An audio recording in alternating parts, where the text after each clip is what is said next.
बांग्लादेश में राजनीतिक हालात बेहद नाजुक हैं। ऐसे में मोहम्मद यूनुस सरकार एक के बाद एक बांग्लादेश में मौजूद सांस्कृतिक और ऐतिहासिक धरोहरों को मिटाने पर तुली हुई है।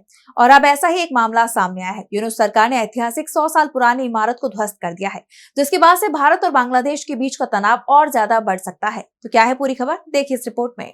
बांग्लादेश की मोहम्मद यूनुस सरकार एक एक करके देश में मौजूद सांस्कृतिक और ऐतिहासिक धरोहरों को मिटाती जा रही है। इसी कड़ी में अब उनका एक्शन भारतीय फिल्म मेकर सत्यजीत रे पर देखने को मिला।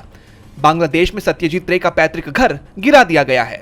इसे मैमन सिंह शिशु अकादमी के नाम से जाना जाता था।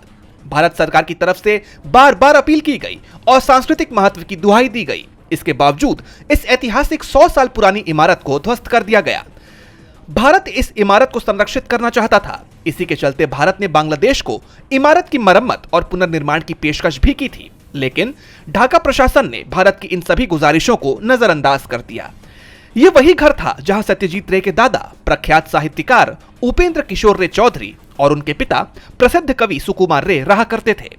भारत सरकार की तरफ से बांग्लादेश प्रशासन के इस कदम की कड़ी निंदा की गई है। विदेश मंत्रालय ने इस घटना पर गहरा अफसोस जाहिर किया, इसे एक सांस्कृतिक क्षति करार दिया। भारत के बार बार के हस्तक्षेप के बावजूद इस धरोहर का मिटा दिया जाना दोनों देशों के बीच सांस्कृतिक संबंधों के प्रति बांग्लादेश के रवैये पर सवाल खड़े करता है। यह सिर्फ एक पुरानी संरचना का विनाश नहीं है, बल्कि इतिहास का ही सफाया है। ऐसे में सवाल उठता है कि बांग्लादेश सरकार अब और कितने ऐतिहासिक और सांस्कृतिक धरोहरों को ध्वस्त करेगी।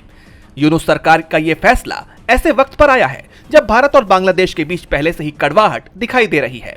इन हालात में दोनों देशों के रिश्तों में तनाव बढ़ने की आशंका जताई जा रही है। डीबी लाइव ग्लोबल की रिपोर्ट।